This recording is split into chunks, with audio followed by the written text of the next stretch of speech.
Everyone. There we go. Hello. My name is Madeline Montgomery. Thank you guys so much for coming to this event. I am not one of the wonderful Busch Wildlife ladies. I am the wildlife reporter at CBS 12 News, but I was honored to be a lady coming out to this kind of ladies event. It is Women's History Month this month, and what better way to wrap up this month than to learn more about the amazing women that help keep Busch Wildlife Sanctuary running, keep these animals getting better, getting back into the wild, and help us learn more about them, learn more about their conservation. So I'm sure a lot of you have been to Busch Wildlife before, but just a reminder about what it's all about. This is a nonprofit organization, and they rely on the public, people like you guys, to notice the wildlife in your area, see if something's injured. It needs their help to bring it in, and then this amazing team will do their best to rehabilitate the animal and then release it back into the wild if possible. And then for some of those animals that aren't able to go back into the wild, you get to see them out here at the sanctuary. You get to meet them,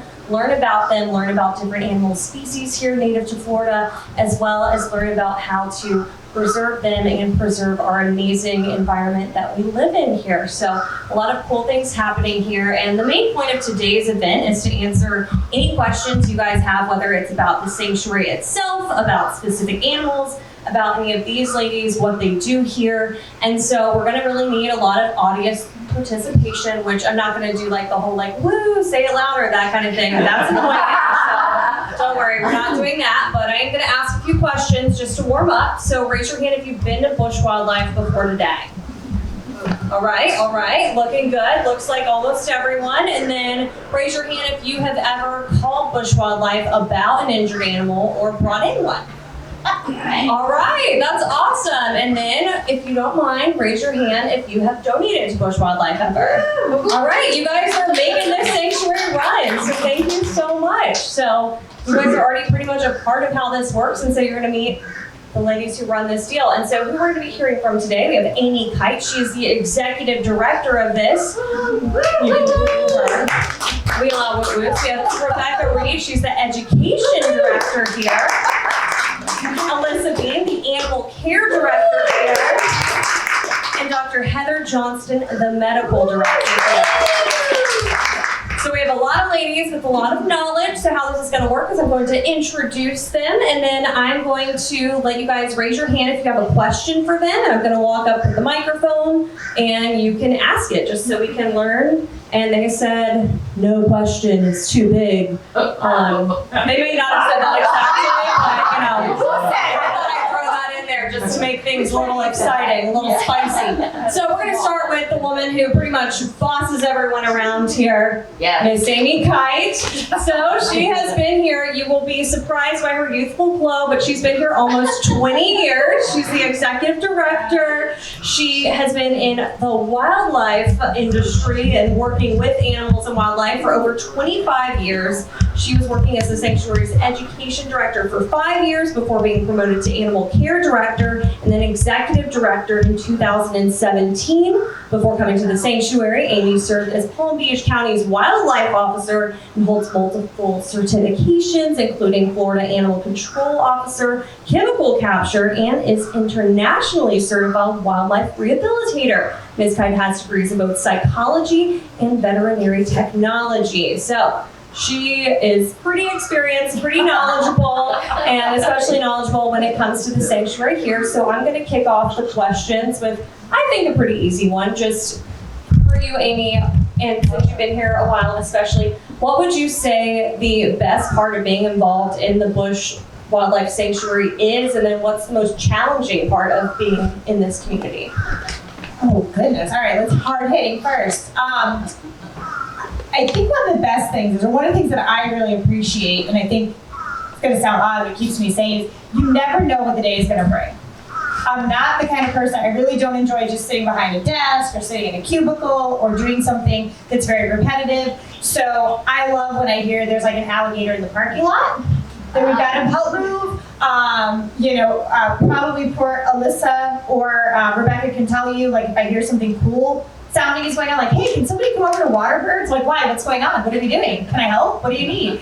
Or, hey, on my tour, I'm like, do you want some help? What's up? I'll do pretty much anything to get away from sitting at the computer and doing that sort of stuff. The most challenging thing, I guess right now it's our capital campaign that we have going on to build the new facility. You know, the challenges are constantly changing around here, whether it be, oh, we need to build a new enclosure for this, or we need to fix that enclosure, or this law is changing pertaining to captive wildlife and we need to make adjustments. But right now it's definitely the new campus. For those of you who aren't aware, we've been here for over 20 years and we're roughly built on 6 acres and we just outgrown it. We are seeing an increase in animals every single year, increase in visitors. So we actually purchased our own property. We're not going to be renters anymore. We're homeowners.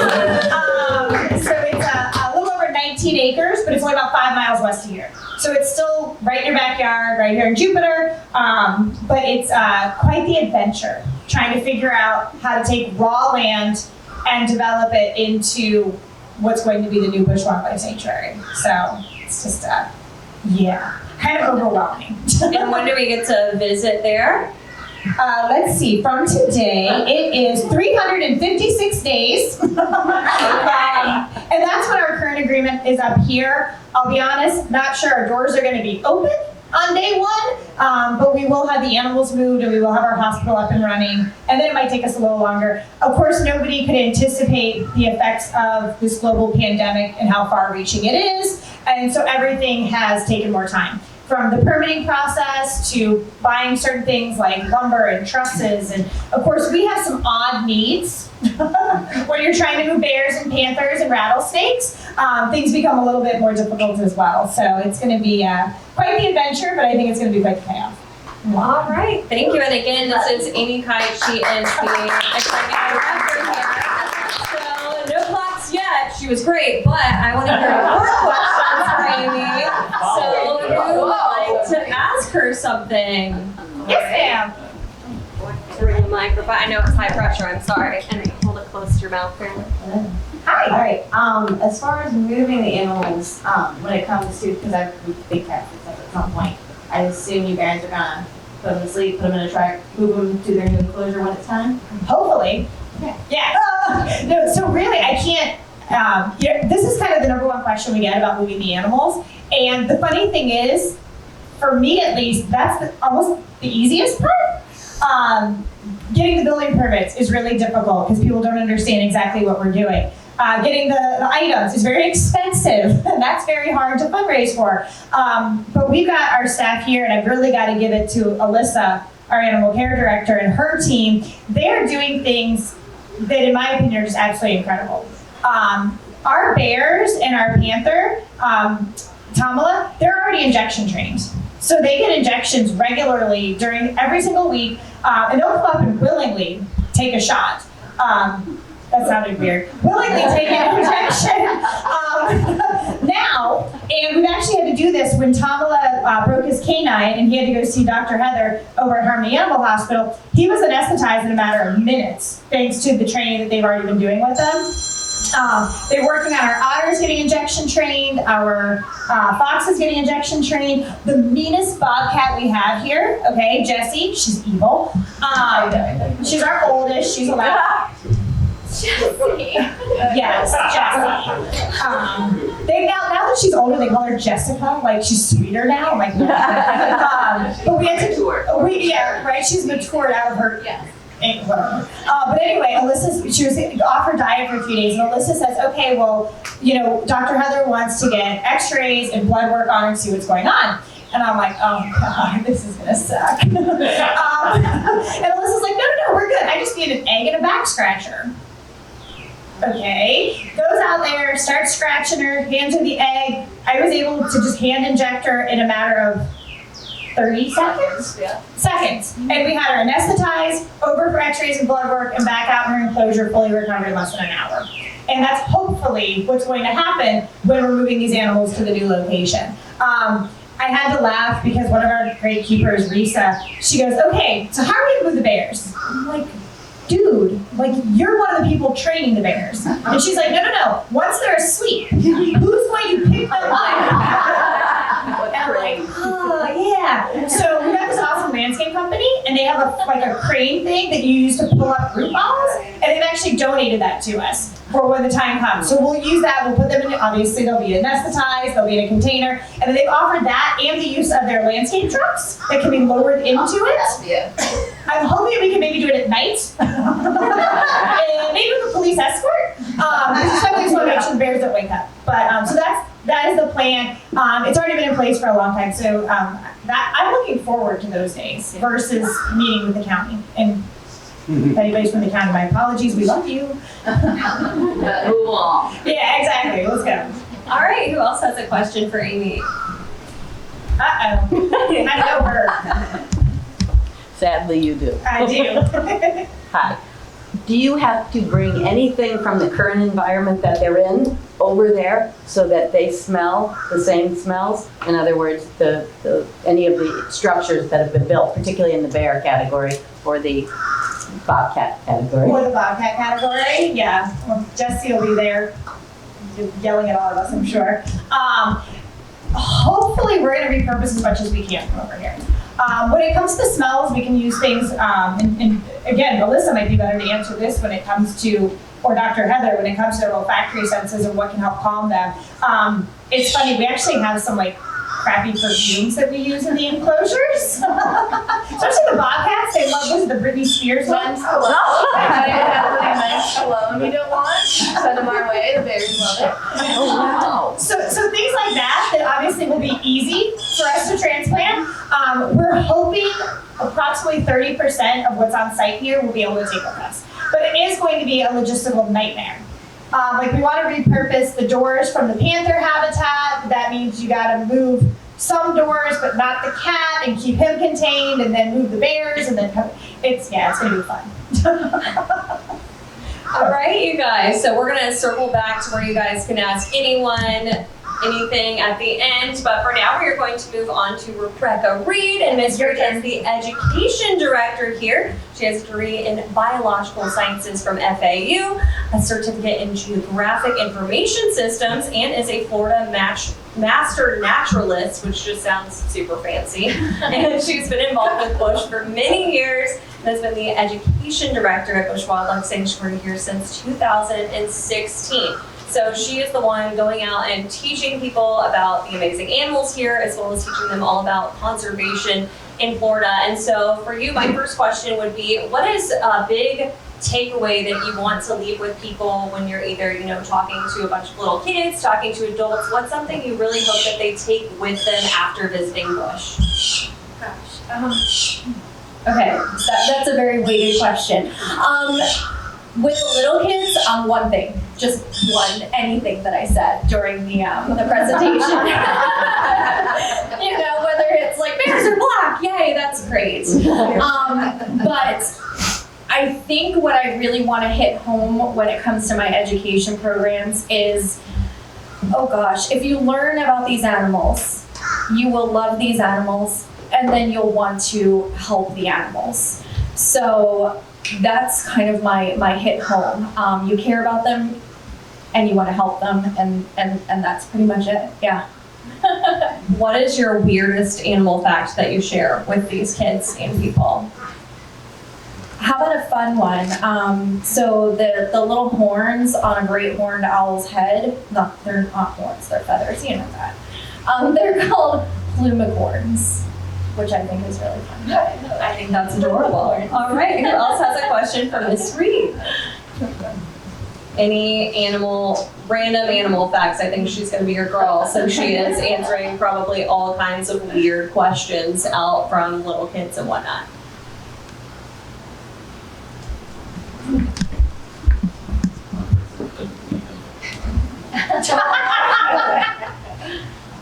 What's your strangest animal that's been brought to you by someone from the public who has no idea what they have in their cage? Oh wow.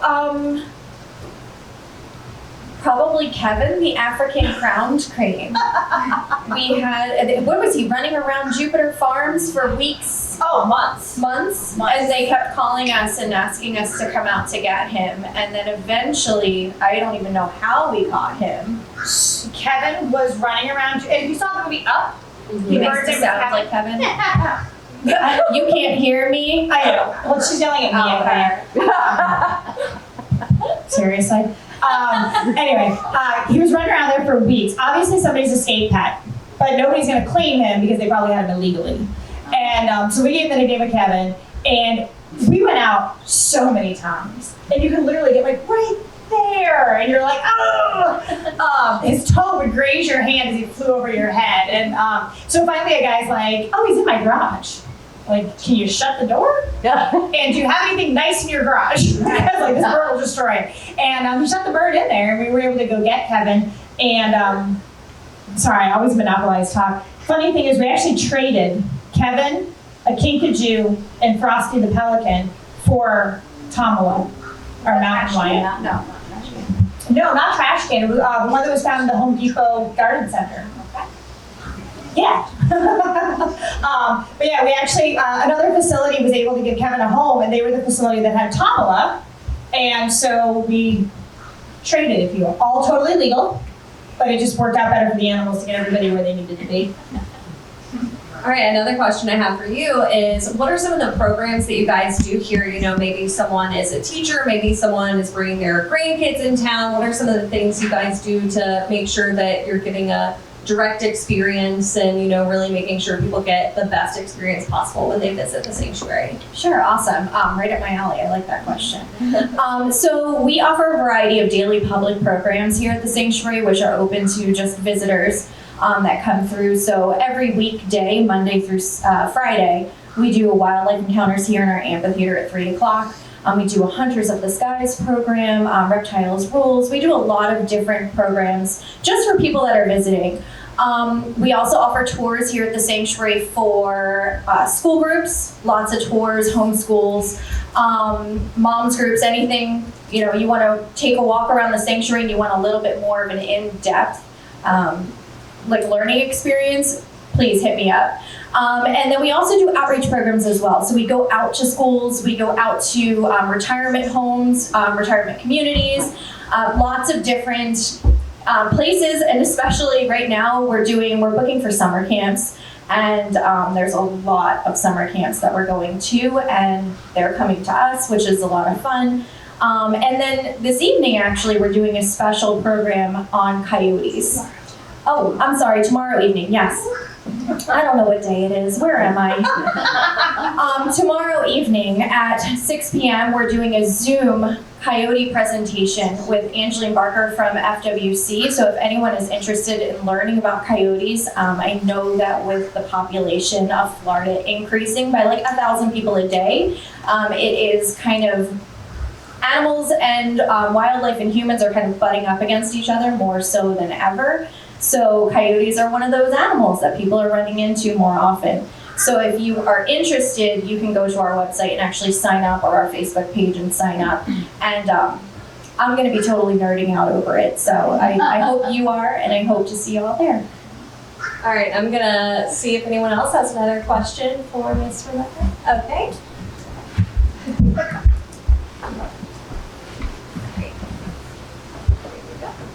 We back up to Jonathan Dickinson Park, and we've had a bobcat in our backyard a couple of times, and like right next to the house. Other than staying away from it, what other advice, keep the dog inside, what other advice would you have for us, or what, in case we encounter one? Oh gosh. So, I mean, as long as he's not coming near you or trying to bother you, I think everything should be okay. Definitely keep your small dogs inside. But one thing you can do to kind of deter him from being near you is just kind of make his life a little bit miserable in your backyard. So just make some noise, scare him away, and hopefully he won't continue to come around. And another thing too is if anyone in your neighborhood is feeding an animal outside, like a dog or a cat, you know, you can always kind of deter them by taking their food source away. But that's making their life a little bit more miserable by making some noise and that kind of stuff. They won't want to be hanging out around you. Thank you. Does anybody else have another question? It's not really related to animals. It's okay. Although they were well attended last summer, are you going to do more nature walks? I really enjoyed them. Thank you, Dana. Dana is a repeat offender for my Happy Trails walks. we bonded over many hours on our nature trail hikes. I would love to revisit them. The grant has expired, however, that doesn't mean I won't continue to do them. So I probably won't do them in the summertime because it's just way, way, way too hot. But once it starts getting cooler, I would love to do it again. So keep an eye out for the emails.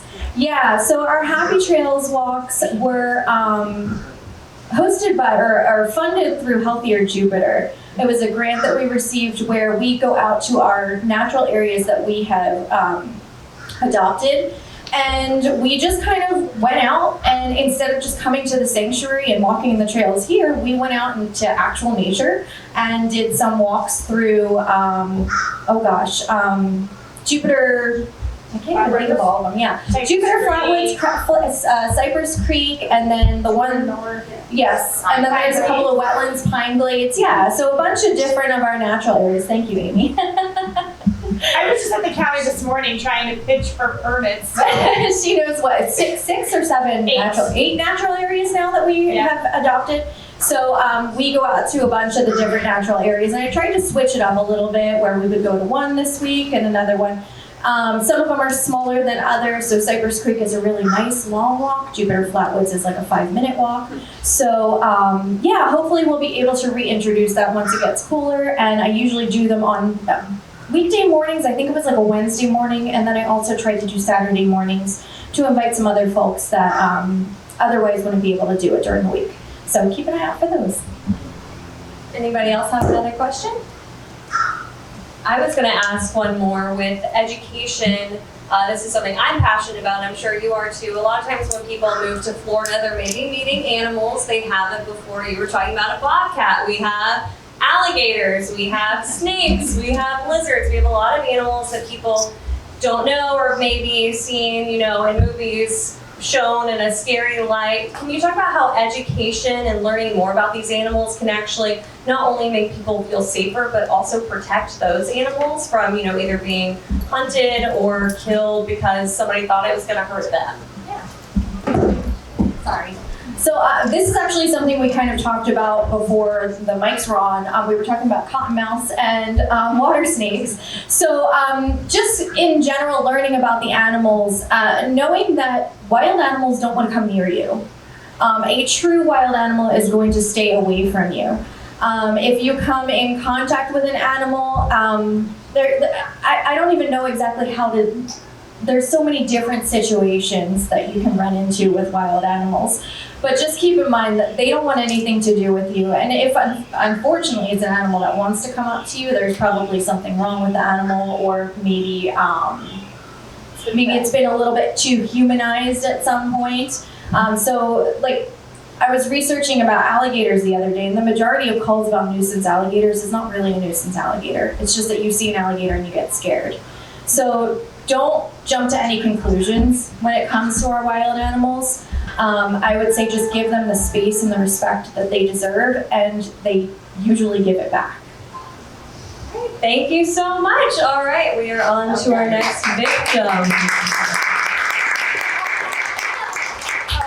All right, Alyssa Bean. Alyssa is the animal care director here, and she has a degree in psychology and double minors in biology and business. This girl knows a lot, clearly. After college, she interned at the Palm Beach Zoo before joining Busch 5 years ago, and she started out as an animal keeper, and she worked her way up to care director in 2020. So that is Alyssa, and my first question for you is, what are the most common causes that animals end up needing to come to Busch Wildlife?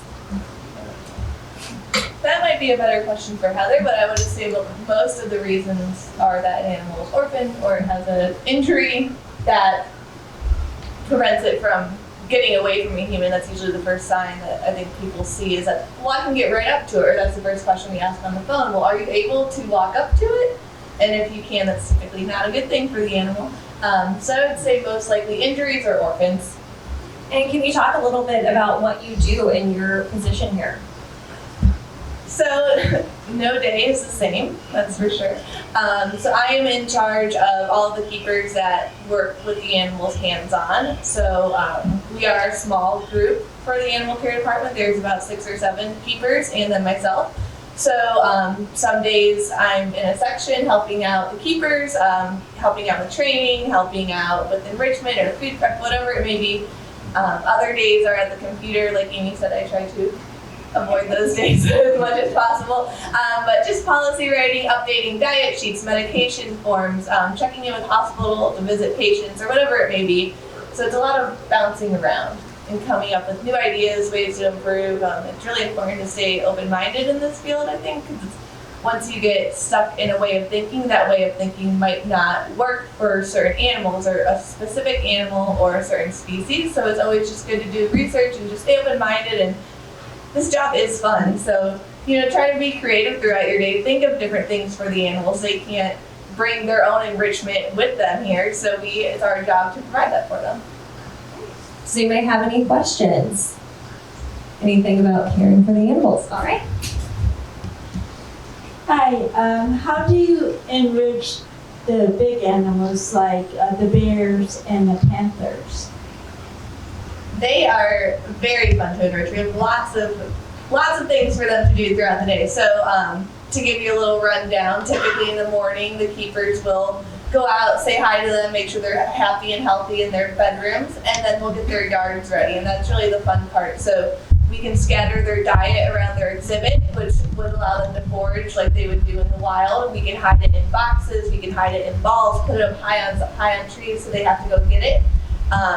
And then there's like the really random fun stuff. So we mentioned men's cologne, if anyone has any. The bears love it. They'll roll in it, they scratch their backs on it. We'll put wood wool or hay, things like that, in the perfume so that way they have to go digging through it. Our panther really loves scents as well. He's a big fan of fox urine. None of you should have that. If you do, bring it, I guess. But if you do, that's another story.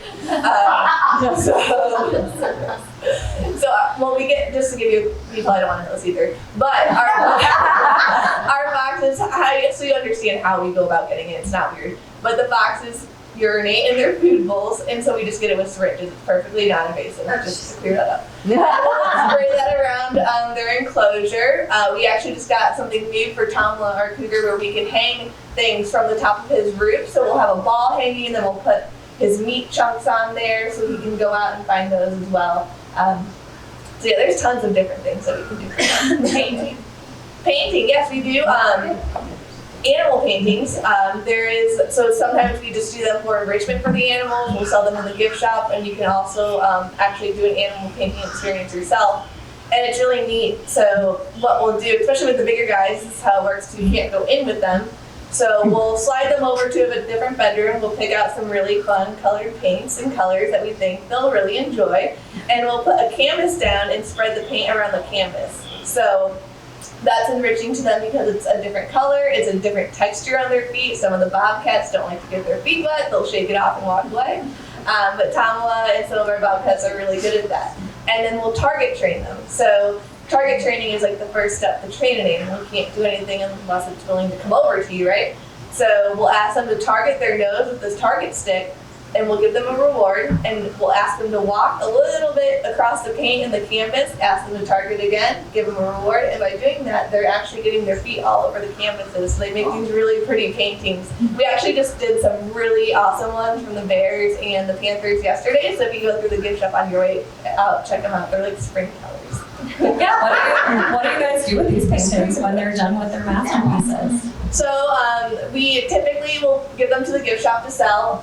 Sometimes we do them just for our own enjoyment because we do love our animals. So we'll bring our own canvases and paint and just do them for ourselves and hang them up in our bedrooms or whatnot. But a lot of them, for the most of the time, just go to gift shop or for donors, people who have really helped us out. We're always willing to do a painting for them. What else does somebody want to know from Alyssa?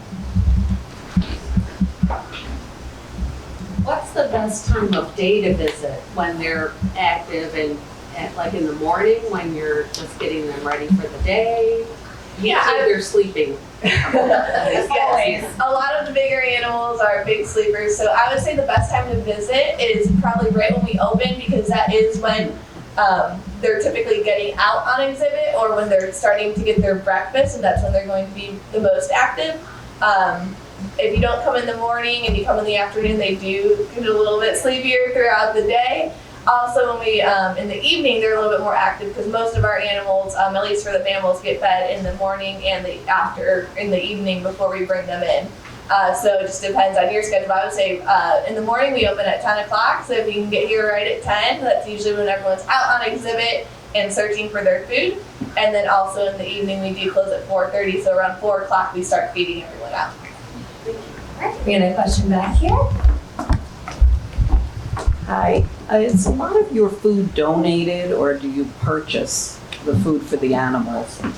I'm gonna give a shout out to Trader Joe's and Palm Beach Gardens. So they donate tons of stuff for us. I do a weekly, bi-weekly produce delivery, meat delivery, insect delivery, all kinds of things that they just need on a regular basis. So we do purchase that.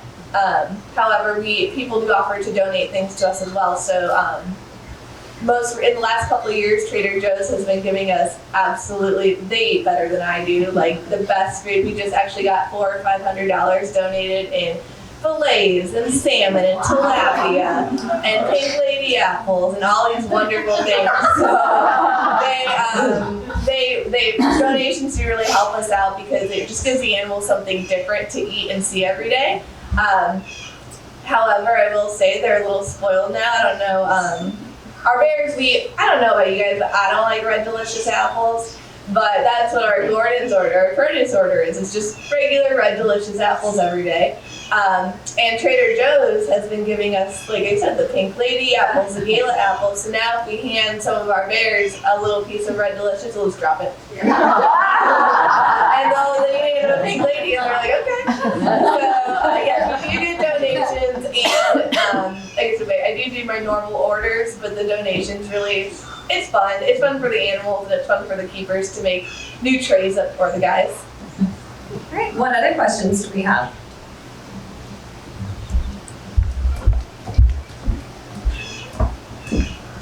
So on your website, you have a wish list for things like enrichment, or if you wanted to purchase a gift certificate or something at Trader Joe's or one of the other gourmet places the animals have gotten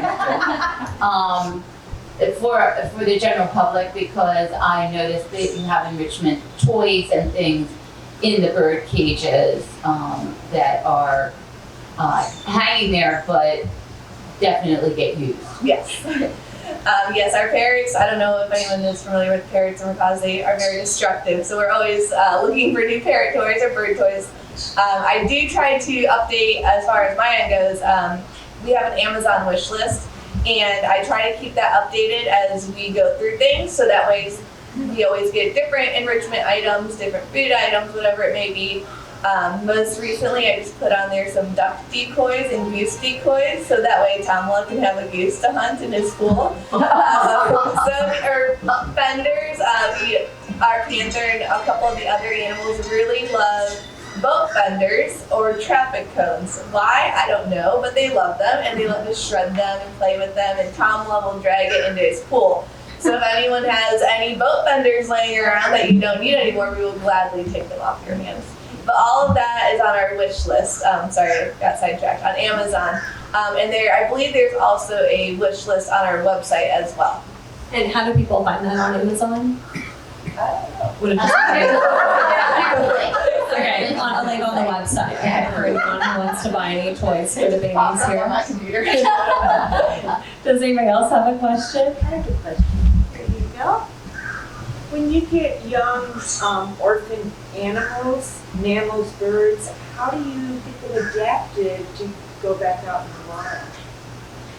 So they all go through our hospital doors. So all the animals that come in that are brought in from the public, the goal is to always get them back out into the wild. So they don't necessarily come out where people can see them. So they go behind the scenes. All of our hospitals behind the scenes. So we treat it like a doctor's office for us. So you don't want people knocking on your windows, like looking into what you're doing. So they're all alone most likely, depending on the species of other animals of the same species of the same age and the same size, so they can learn from each other. We have different tricks that we use. So, for example, when we go in with our rehab raccoons, they can imprint on humans very easily at a young age. So we'll wear like a face mask or a Yeti, or not a Yeti, a Yeti suit. Something scary. Add that to the Amazon wish list. I want to see you guys in a Yeti suit. We're creative, like I said. So we'll wear different things. Sometimes I actually was down at the hospital a couple of weeks ago in Savannah. One of our hospital staff members had she was feeding baby owls, and she actually had an owl mask on to be like the mom owl. So there's different things that we do to get them big and strong and healthy and at an age where they can be released, but also keep them wild. All right, thank you so much. Let's give it up for Alyssa. Hang on one second. I got to shout out because I'm noticing more and more of our staff who are showing up and lingering in the back, including some of our awesome animal keepers who do all the things that Alyssa's talking about, the painting,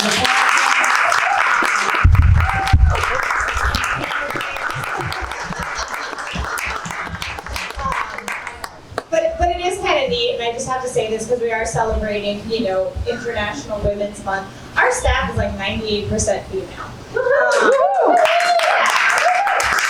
It's not that we have any issue with the gentlemen. We have some of the most amazing gentlemen. But it just seems that that's who's attracted to this field. And so I just had to shout out those awesome ladies that are back there because definitely couldn't do it without them. I thought the boss lady was going to get them in trouble, so I'm glad they got some praise. All right, so last but certainly not least is Dr. Heather Johnston, and Dr. Johnston is the medical director here. She is a lover of all animals, whether they be Florida natives that she is treating here or exotic animals. They each present unique challenges when it comes to developing a plan for treatment, and that keeps her excited about her job, thankfully, because that keeps her here at Busch Wildlife. And Dr. Johnston is an alumni of the Ohio State University College of Veterinary Medicine. So with that bio that they passed on from you to me, so hopefully it's all accurate, I want to know what are some of the either most challenging cases that come to mind or maybe the more challenging animals that you get that you have to treat? Get your microphone. I know you hate it. I come from a lot of people, so it's not intuitive for me. Probably one of the most interesting cases that we worked on, and I think FWC was involved, came from closer over to Southwest Florida, but a trapper inadvertently trapped or hooked an American crocodile. And so they transported that animal over here and brought it into Harmony Animal Hospital. The hook was about the size of your hand. It was pretty large. It was lodged in the stomach. We ended up with a lot of phone calls and some stressful travel time because it was a very large crocodile and it was contained in a wooden box, but the wooden box was not going to really maybe hold up completely against the crocodile, as it sort of proved on the way back to the sanctuary. But we ended up not being able to address it with the endoscopic equipment we had over at Harmony, so we called up the specialty hospital, Jupiter Pet Emergency and Specialty Center, and went over there and ended up working with the surgeons there, an ultrasonographer that happened to be there, and it was cool for me because we were able to network and basically a team of doctors. We were able to get this hook out of the alligator through the mouth. And then we were able to bring it back to the sanctuary. It recovered briefly and then was able to be released back to the wild. So that was a neat story, and I also liked the teamwork that often happens here in Jupiter with our network of veterinarians and medical support in the area. If I can't answer the question, if I can't, deal with the problem, it's a phone call or a text away, and we've got a group of specialists that's able to come in and help us either on site or just by direction over the phone. I'm sorry, what's the second part of the question? I mean, I would say a crocodile probably would be one of the more difficult animals to treat, but Yes. that was the question is, what are the more difficult animals that come through that you need to treat? Yeah. All of the animals have unique challenges that come along with trying to manage their medical care. It is not the same as a dog or a cat. We can't put an e-collar or one of the, cones of shame on most of our animals. A lot of our animals, we can't put things like bandages on. We can't do bone repairs that have anything exposed to the outside. We can't put stitches in them because they're gonna wake up and tear them off.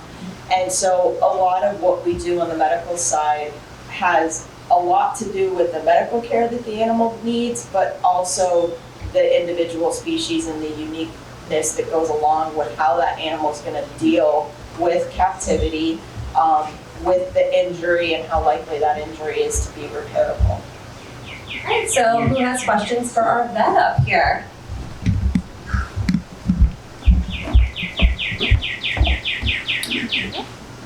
As far as alligators go, I'm a member of Jonathan's Landing, and we had a large alligator, 2 alligators in a major fight earlier last spring. I don't know if you heard about it. One alligator took off a portion of the face of another alligator. And they were both good 10-foot plus alligators. A lot of members saw it. But you either didn't get called or no one came out. But the alligator with the major injury to the face is still there doing great. And it seems to be growing back. Is that indicative of an alligator or reptilians that can generate the skin back? Yes. He lost literally half the front top of his face. So the jaw itself would not regrow, but alligators in particular and crocodilians have amazing healing properties to the point that the medical community actually does research on them, because they're one of these individuals that they come in with horrific injuries that are old and they survived, whether it's an amputation of a foot or part of a jaw that they come in. We see it time after time, and these animals are in good condition. So where there's a will, there's a way in nature, and they have no other choice but to adapt. So the jaw's not going to regrow, but certainly if a large portion of skin was peeled off, over time that's going to regenerate and grow back. The crocodilians are not like other smaller lizards. They don't have any regeneration of body parts. Who has another question? All right. What would you say is your average rehab time period? How long are the wildlife here for on average? And do you accept animals from all over the region, Florida? Do you ever say Keep no? going. We've had, the most recent one we had was Artie the pelican that was transported down from Connecticut, where he was a juvenile brown pelican. They are not always the smartest. Thought he was enjoying the Northeast, and winter set in. He ended up getting frostbite, which is somewhat of a common injury in waterfowl in the colder climates, and had some medical care there. They wanted to make sure he got back down here so that he had a better chance at life, and so he was transported down here. Unfortunately, we weren't able to save all of his toes. A lot of that tissue was dead, so he went through 2, maybe 3 surgeries here as we tried to get him healed. He's healed. He's now one of our ambassador animals because he was not able to be released to the wild. As long as, to address the how long are they here, as short as possible. Their stress level can only be managed to a certain point, like everyone else in this panel has mentioned. They don't want to be near us. And so we recover them and we get them back out as quickly as possible because stress can kill at a certain point. Any other questions for Dr. Johnston? Do you do your own dentistry, or do you have somebody else do that? We actually have we had a donation years ago. We have an ultrasonic scaler and some dental equipment here. So routine dentals we typically do on site. Like if we have annual knockdowns and we just need to do a routine cleaning, we do that. We just move the equipment around the facility. Larger, more in-depth dental procedures like our cougar, panther, Tamala that had a fractured canine when he had arrived here that had required extraction and we needed a lot more than what we had here. We went ahead, again, he's injection trained. He came in, laid down on command, received his injection, fell asleep, was transported over to the my day job at Hartley Animal Hospital with some staff, and then we were able to address his concerns and return him back here, and he didn't even know he left. Any other questions? If you bring in an injured animal, is there a way of checking to see how it's doing? Yes, there is. So part of our permitting process requires a certain level of reporting. And for record-keeping purposes in the hospital, as well as the permitting process, every animal that comes into Busch Wildlife is assigned a unique number. And whenever you bring the animal in, we do get some information from you, and there's reasons that we do that. Some of these species, like box turtles, have a very defined territory, and they don't adapt well to being moved. And if they're not returned to a site that they're familiar with once they're adult, they basically kind of wander aimlessly trying to find their way back. So we try to get the location of the animal, we assign them a number, and then you can get that number so that you can call back in and follow up. Some of the follow-up is a little more difficult because you bring us 13 baby possums that are identical.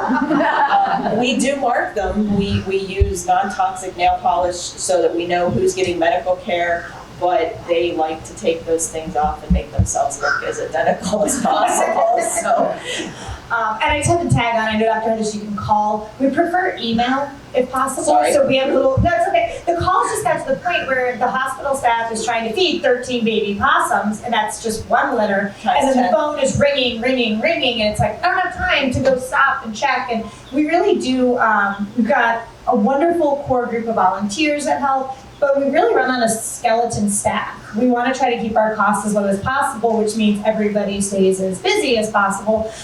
So we can give you a card, we'll have your animal ID number and how to check email. And then we usually ask that you give us a few days. Sometimes an animal comes in and it's, like our water bird season, dehydrated, emaciated, covered in parasites, and we really don't have great information until a couple days down the line. Got to start treatment. Is it responding to treatment? And then we can give you a better update. If it's 2 hours later, probably not much has changed, especially if you've ever gone to the hospital. 2 hours can mean you still are in the waiting room. So same thing. And sometimes our animals come in so stressed that to physically handle them would actually put them over the edge and cause disastrous outcome. So right now I'm in charge of doing the animal updates and people don't recognize that we've already gotten over 1,000 animals in just this year. So when they call and they email, they're like, "How's Otto?" And I'm like, "I don't know who Otto is. I need to figure it out." It's fun. All right.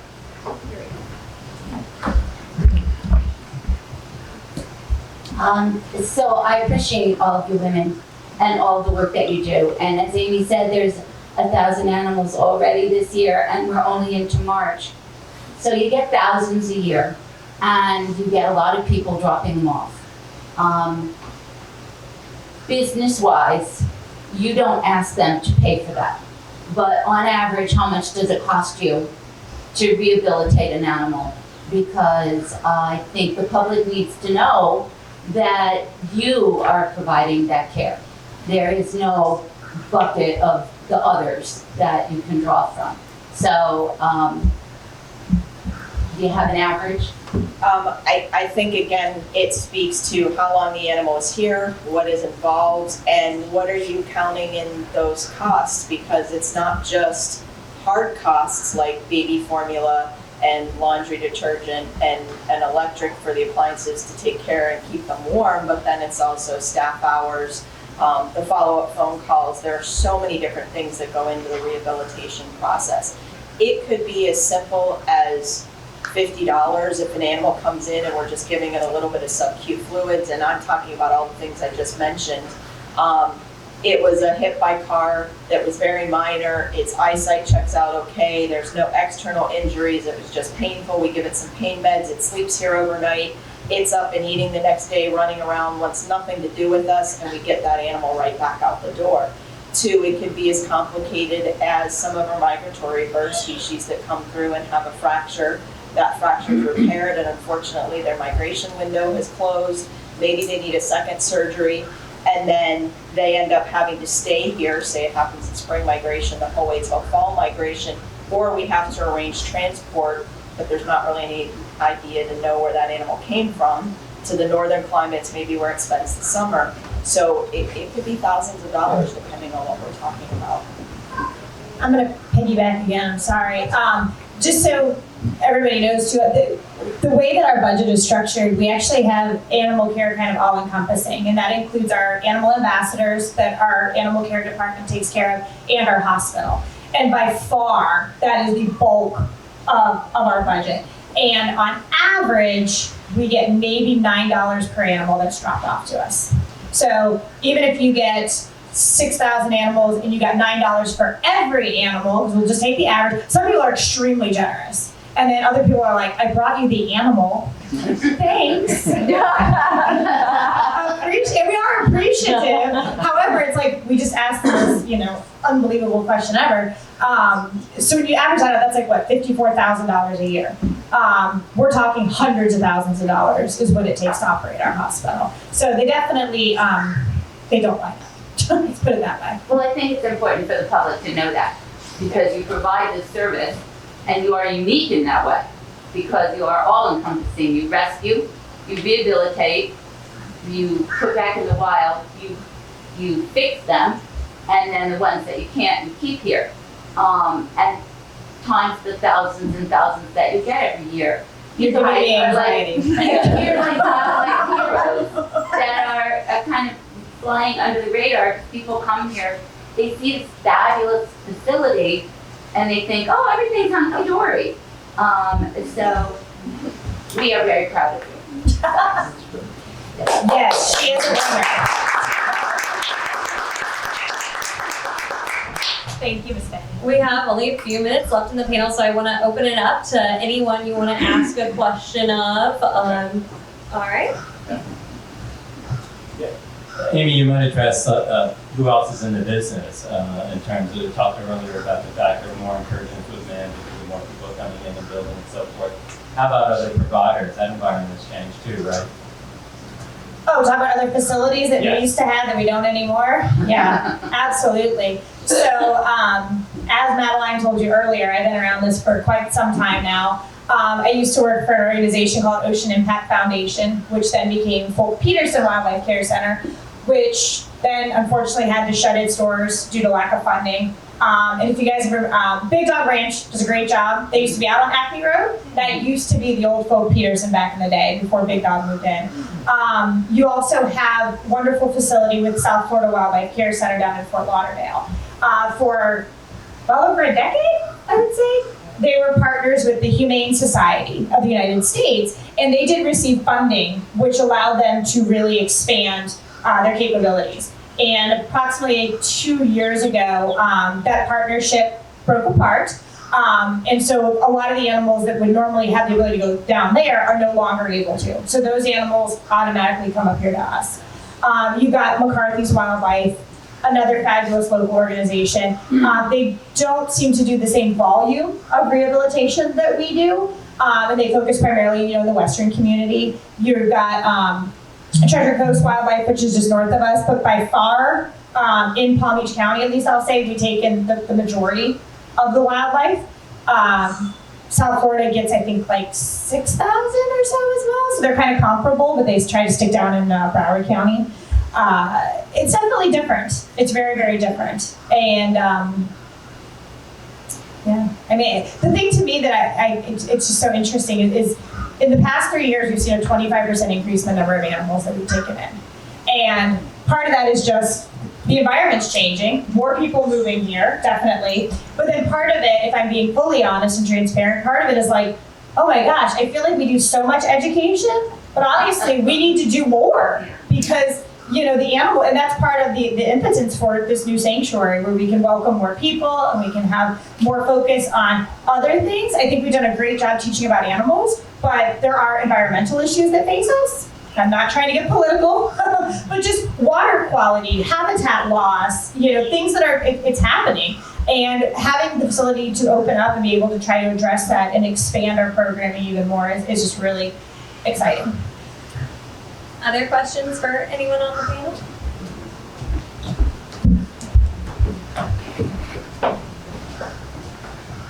have two questions. When you release the animals, is there a specific place you take all the bears to release them? All the, I mean, or do you take them back where they were found? How does that work? And then secondly, what's gonna happen with all the structures here once you leave? What's gonna happen to the land if somebody else would? Do you want to take the first one? I'll take the second. Oh, okay. So the animal release site is very species dependent and potentially what happened to the animal there. It's much easier to release a rat snake that inadvertently got tangled in garden netting that's been taken down in a similar location or nearby. It's much more difficult to reintroduce a bear to some place. And some of the species we actually would be working with FWC to set up an appropriate site for a species that large. But a lot of times we end up looking at, like, the juvenile bald eagle will go out and a lot of us go hiking and spend time outdoors, so we're familiar with different areas. So we know where some nest sites are and we try to avoid that, and we kind of have a general idea of what habitat would be good for that animal. And also we think about trying to minimize their risks. And then Amy can tackle the question about what's coming and what's going. Yeah. To kind of tag on to that, Rebecca mentioned the healthy trails, the happy trails with Healthier Jupiter, and the 8 environmental areas that we adopted. Part of that is working with their biologists too, to find out what populations they have on site, what things we can release back on their property, which is thousands of acres with no vehicular traffic, no hunting of these species. So it's a great partnership, not only for education, but also for rehab. As far as this site, your guess is as good as mine. I really don't know. It belongs to the Waxahachie River Environmental Control District. Originally, when we came here 20 years ago, and we kept cheap rent for many, many years, because they kind of considered it at the beginning kind of non-developable. Developable? That word? Not for development. Not for development, thank you. Because it kind of sits in a bowl here, and we just kind of worked around it and meandered and stuff. And I think we kind of, made it something really, really beautiful. And I don't know what they're gonna do. We have a checklist of things that obviously we want to move with us. We have a checklist of things that they're happy to keep on the property. And then we have stuff that's kind of like, well, nobody really wants it, so we'll figure it out. But I don't know if they're going to keep it open to the public, if it's going to be something that they do. They teach a lot of courses about the Waxahachie River and the importance of Florida's first federally designated wild and scenic river. But they're playing their cards close to the vest, so I don't know. It'll be interesting to see. Basically what happens is our agreement expires in March of next year, and then we have 6 months to return the property back to the way we found it. Yeah, so it's gonna be really fun to figure out what that was. And on that note, sorry you guys, it's kind of time to let you